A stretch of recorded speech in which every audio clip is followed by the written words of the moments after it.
I remember the day they put me in a nursing home without asking like it was yesterday.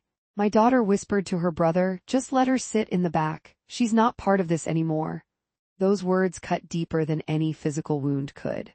For months I lived with them, a silent shadow in my own home. They divided the house, the money, but not a word for me.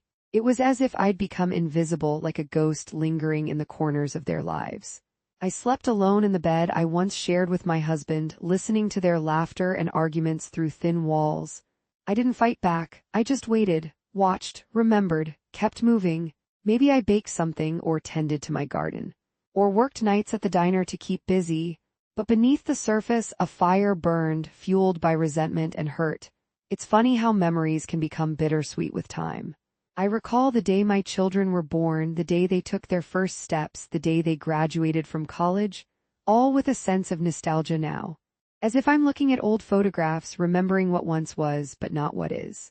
One evening, while folding laundry, something shifted within me.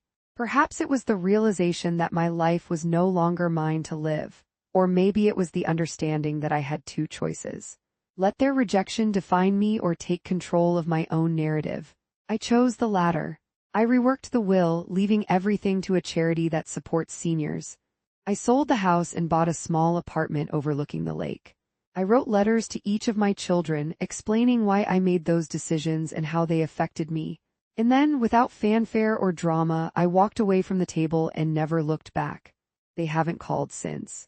But when they pray, they still say my name.